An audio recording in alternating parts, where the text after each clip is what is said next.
a young African captain, and one of the world's most feared leaders met behind closed doors for a reason no one dared reveal. What Putin told Traoré that night shook the West more than any weapon ever could. The night Ibrahim Traoré boarded that unmarked jet, the stars above Ouagadougou didn't know they were watching history. His advisors had begged him not to go. "It's a trap," one whispered. "They'll use your presence as propaganda," another warned. But Traoré's eyes didn't blink. He wasn't going to Moscow for photos. He was going to hear something the world was too afraid to say out loud. No red carpet greeted him. No official handshake. Just black coats in the snow and a car with tinted windows. The vehicle didn't take him to the Kremlin's golden halls. Instead, it slid through alleys and tunnels until they stopped beneath a gray steel bunker, deeper than daylight ever reached. That's where he saw him. Putin stood alone, hands behind his back, no smile, no translator, no ceremony. "Captain," he said in a flat tone, "Africa doesn't kneel anymore. I respect that." Traoré nodded but said nothing. He didn't come for flattery. He came for truth. Putin walked to a table and laid down a sealed folder. "In here," he said, "is why they'll come for you. Not because you took power, not because you kicked them out, but because you're waking others up." Inside the folder were names: ministers, generals, CEOs, media owners, all linked, all invested in keeping Africa dependent, silent, owned. "They don't fear your army," Putin said. "They fear your story." Traoré looked down at the files. Some of the names were men he had trusted. "They've already begun working against you," Putin continued. "Not tomorrow, now. And they're using your own people to do it." Traoré clenched his fist. "Why are you showing me this?" he asked. Putin turned and stared directly at him. "Because I once believed the West could be reasoned with. I don't believe that anymore. But maybe you still do." There was a long silence. Then Putin leaned forward and said quietly, "They will offer peace and plan your fall." The same day, Traoré didn't respond. He didn't need to. He already knew it was true. Outside, Moscow snow continued falling. Cold, quiet, unforgiving. Inside, the fire in Traoré's chest grew hotter. The next morning, before the sun rose, Traoré was escorted back to his plane. No journalists, no public handshake with Putin. No record that the meeting ever happened. But something had changed in him. As the engines roared and the aircraft lifted into the cold Russian sky, he stared out the window, not at the clouds, but at the invisible line he had just crossed. When he landed back in Burkina Faso, the world saw the same man. But his silence was heavier now, colder, more focused. He didn't return with announcements. He returned with a mission. 3 days later, a key government advisor suddenly resigned. No explanation. A week after that, a high-ranking officer in the military command was quietly detained. Then, the finance ministry underwent a complete audit. No press conferences.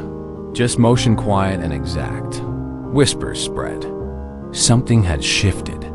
"He knows," said one official to another. "Knows what?" the other asked. "Everything." But even as Traoré cleaned his house, he knew the storm hadn't begun yet. The files Putin gave him weren't just about Burkina Faso. They were about an entire system. French banks profiting from African gold. Western NGOs mapping resources instead of helping people. Intelligence agents embedded as climate advisors. It wasn't corruption. It was a machine. And Traoré had seen its engine.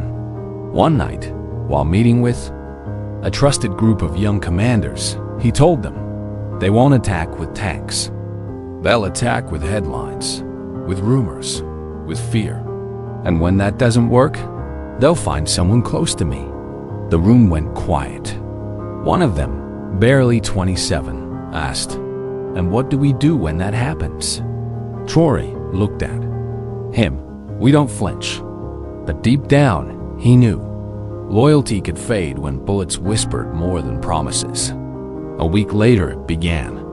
International news outlets published identical stories within hours of each other, accusing Traoré of stifling free speech, of accepting Russian weapons, of building a dictatorship. None of it was confirmed. None of it required proof, because truth didn't matter, perception did. At the same time, financial aid to Burkina Faso was frozen. Trade routes slowed. Western embassies began quietly evacuating staff, all without a single bullet fired. Inside his office, Traoré stared at a map of Africa marked with red pins. He wasn't just fighting for Burkina Faso anymore. He was fighting for the story that Africa didn't need to be saved. It needed to be left alone. A journalist in West Africa Anonymous, likely ex-intelligence, released a recording. It wasn't long, just under 4 minutes, but it was enough to shake the West. The voice in the tape? Vladimir Putin, and in it, he could be heard saying, "If Traoré falls, the next generation will kneel again, and this time, they won't rise." Within hours, global news erupted. Headlines screamed, "Putin interfering in African sovereignty. Secret pact between Russia and Burkina Faso. Dangerous alliance could destabilize region." But something unexpected happened. In the streets of Ouagadougou, the people weren't angry. They weren't afraid. They were proud. Crowds gathered, chanting Traoré's name. Young men waved flags bearing Sankar's face. Women held up hand-painted signs that read, "Let them fear us." The West had hoped the leak would discredit him. Instead, it made him untouchable, because now the people believed that if Putin feared his fall, it meant Traoré was bigger than Burkina Faso. He was a symbol, a movement, a wall standing between Africa and its old chains. But that symbol came with a price. The very next day, his convoy was hit. A roadside explosion ripped through the second vehicle in his motorcade. 2 soldiers died instantly. One was his driver's younger brother. Traoré survived, barely. Shrapnel tore through the vehicle's side, slicing into the seat he had left moments earlier to check on a map. Fate, or something greater, had moved him just in time. That night, he didn't speak to the press. He went straight to the hospital. And as he stood over the bodies of his fallen men, he whispered, "They're no longer hiding. Then neither will I." The next morning, he addressed the nation. His voice wasn't loud. It didn't need to be. They fear the idea of Africa standing tall. They tried to kill that idea yesterday. But it breathes, it bleeds, and now it roars. From Mali to Niger to Guinea, videos of the speech spread like wildfire. Soldiers watched from dusty barracks. Students watched from dormitories with no power, sharing one phone. And across the continent, one phrase kept echoing. "If he stands, we stand." But far away, in quiet rooms filled with cold men and warm scotch, another plan was being written. A plan not to kill Traoré, but to break him from within. It started with silence. Phone lines that used to buzz with support from neighboring nations went quiet. Promised shipments of medical aid were delayed. Contracts with regional suppliers were canceled overnight. Even some of Traoré's oldest allies began to avoid meetings, citing family matters or travel obligations. He wasn't surprised, because Putin had warned him the collapse always begins with isolation. But this time, Traoré was ready. He activated his quiet response, not with force, but with clarity. He called a meeting, not in a grand palace or a military base, but in a school courtyard in rural Burkina Faso. There, under a mango tree, surrounded by barefoot children and weathered farmers, he spoke. No cameras, just truth. They are trying to starve us into obedience, but we have fed ourselves before, and we will again. That clip, filmed by a teenager on a cracked smartphone, reached 1 million views in 2 days. Because what he said next pierced deeper than any bullet. The West fears our hunger for freedom more than our hunger for food. Meanwhile, in Washington, Paris, and Brussels, the mood had changed. The leak had backfired. The people hadn't turned on Traoré, they had turned on the lie. And so, the strategy shifted again. Behind closed doors, a summit was held. Top level. Officials from intelligence agencies, foreign affairs, and economic departments gathered, not to discuss war, but to discuss one question. How do we make him irrelevant? The plan was cold. Smear his character. Fabricate human rights reports. Leak fake bank transactions.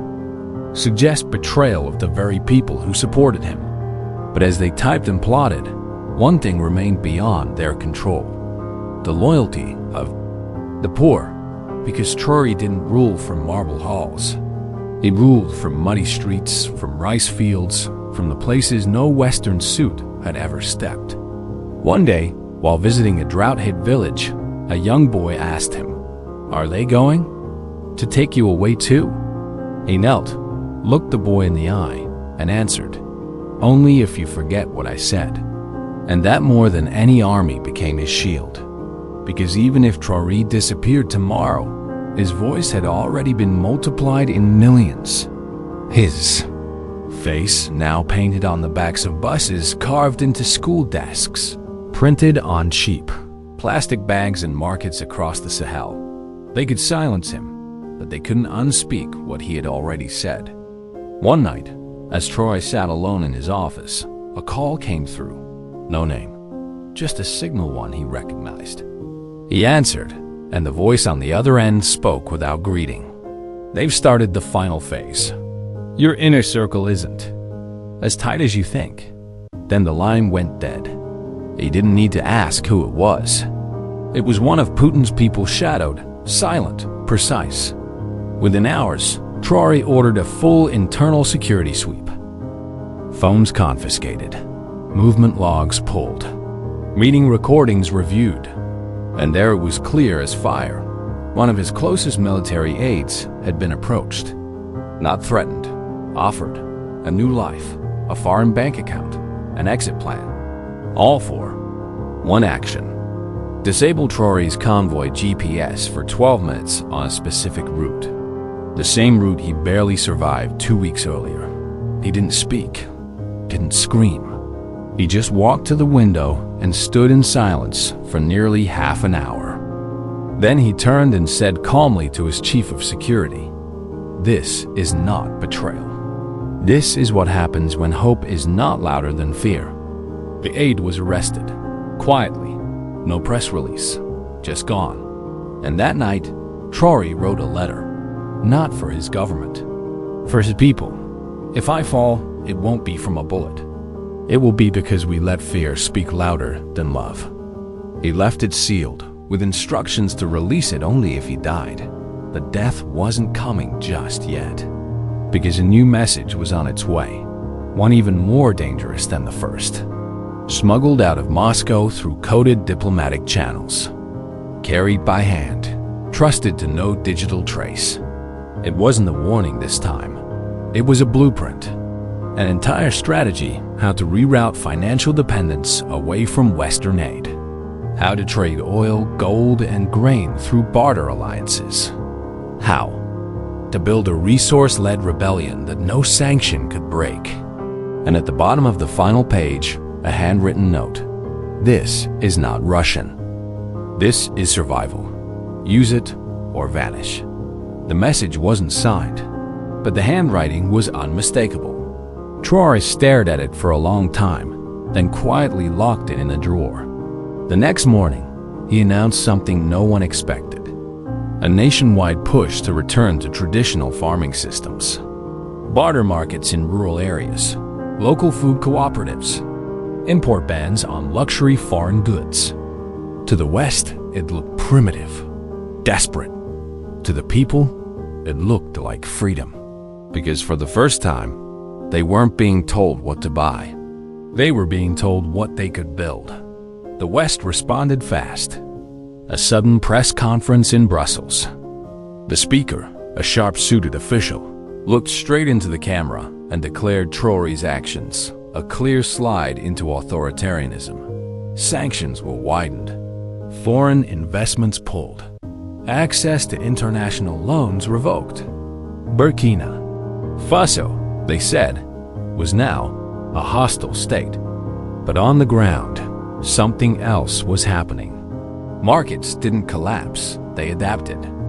Communities began trading rice for medicine, grain for fuel, cloth for livestock. What the West called regression, Traoré's people called resistance. Across Africa, his name sparked unrest and awakening. In Senegal, graffiti appeared. We need our own Traoré. In Chad, students held protests holding cardboard signs that read, "No more puppets." And in Mali, a commander on live radio simply said, "If they touch him, they touch us." The idea was growing too fast for the West to contain. So they tried again, not with sanctions or bombs, but stories. A major international newspaper published a leaked report alleging Traoré had secret offshore accounts. Another claimed he had cut deals with arms dealers to traffic weapons. None of it was real. None of it needed to be. Because the goal wasn't to kill him. It was to erode him, day by day, headline by headline. But the people didn't flinch. When asked on national radio if the rumors were true, Traoré laughed softly. "I sleep on a mattress on the floor. If I'm hiding millions, someone better show me where." And then he turned serious. "They think I need to prove my innocence, but I was born under suspicion. I will die under suspicion. What matters is what I do between the two." That clip spread across the continent in minutes. The rawness in his voice, the fatigue in his eyes, the stubborn fire in his words. Meanwhile, back in Europe, pressure mounted. Analysts warned their governments. He's not weakening. The people are digging in with him. And that's when one final card was considered, a psychological one. If they couldn't buy him, break him, or bury him, they would try to discredit the man behind him. Because according to one Western memo, recently declassified by a whistleblower, remove Putin from Traoré's legend. And the whole thing falls apart. It began with a wave of documentaries. Slick productions from major networks, suddenly released within days of each other. All focused on Putin, but not just his politics, his past, his failures, his enemies. A human monster painted in high definition. The timing wasn't random. The message was simple. If you admire Traoré, remember who mentors him. It worked on some. Doubts began to creep into university debates, social media threads, whispered conversations in cafes, but not in the villages. Not among the mothers who remembered walking miles for bread. Not among the children now attending schools painted in the colors of independence. Not among the soldiers who hadn't been paid in months but still saluted with pride because they didn't care who sat across from Traoré in Moscow. They cared who walked beside him in the dust. But even so, Traoré felt the cracks forming. He could feel the exhaustion in his team, the pressure mounting, the death threats growing more personal, more specific. And in moments of silence, he wondered, how long can I carry this? That's when the second leak happened. This time, not a voice or a file, but a letter. It appeared online, then vanished within an hour. But not before it was screenshotted, translated, and reposted thousands of times. It was written by Putin, a private message to Traoré. One line burned into every mind who read it. The world you're fighting for will not be built in your lifetime, but it will begin in your blood. That sentence didn't weaken him. It anchored him. And for the first time in weeks, Traoré stepped outside his office into the night air and smiled. Not because he felt safe, but because he finally understood. They weren't afraid of his army. They weren't afraid of Putin. They were afraid of a man who didn't need to win to keep fighting. They were afraid of a man who couldn't be bought, because he never asked for a price. And somewhere, in a cold room in Europe, a strategist stared at the latest intelligence and whispered to no one, "We've created a martyr who's still alive." The next morning, Traoré stood before a crowd, not in a stadium, but on a patch of dry land where villagers had gathered with nothing but hope and hand-painted flags. His voice was steady, but every word carried the weight of war without weapons. They thought leaking that letter would shame me, but that letter reminded me, I don't need to survive this to win. The crowd didn't cheer. They stood in silence, fists raised, tears falling, because they knew what he meant. He was no longer just a president. He was a line drawn in the sand. Later that day, his team intercepted chatter foreign agents were already on the ground. Not in uniforms, not with guns, but dressed as contractors, journalists, development workers. They had one mission: to isolate him from the people, turn the narrative, spark unrest, trigger a loss of trust, slow, silent, irreversible. But before they could move, Traoré did something none of them expected. He disappeared.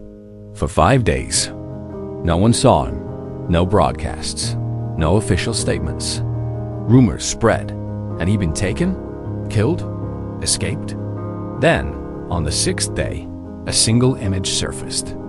Traoré, walking barefoot alongside a group of farmers in a remote village.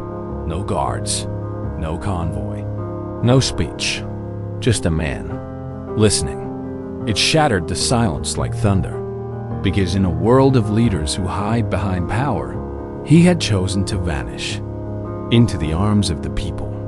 When reporters finally caught up to him, they asked, "What are you doing here, Captain?" He looked up from the soil in his hands and replied, "I came to remember who I'm fighting for." That image, mud on his feet, dirt under his nails, pride in his eyes, became the most shared photograph in West Africa that year. And in that moment, all the lies, all the attacks, all the plots from foreign desks felt smaller than a seed planted by a child who now knew his land was his. Burkina Faso didn't rise with tanks or treaties. It rose because a soldier chose to stand where the people bled.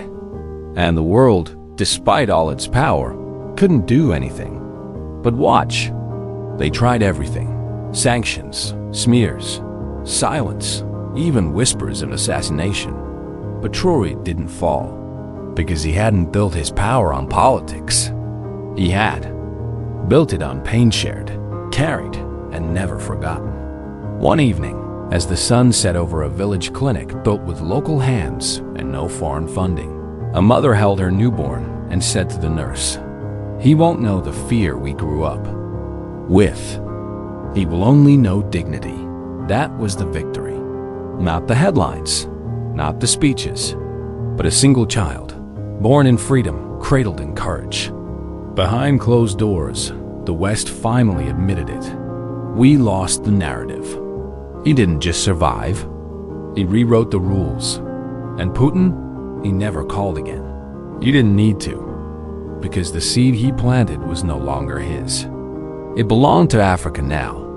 Years later, a statue was built not of a warrior with weapons, but of a soldier sitting beside a farmer, sharing food and fire. And on its base, engraved in both Russian and Moor, "I will not live forever, but what I stood for must." Ibrahim Traoré didn't ask for a crown. He asked for a chance. And when he was offered fear, he gave back hope. Not just to a nation, but to a continent, and a world that had forgotten what conviction without compromise looks like. If you believe voices like his should never stand alone, then like this video, share your thoughts in the comments, and subscribe to the channel so we can keep alive the truths the world is desperate to silence. Some men lead with power, others lead with pain. And the world never forgets the ones who bleed for truth.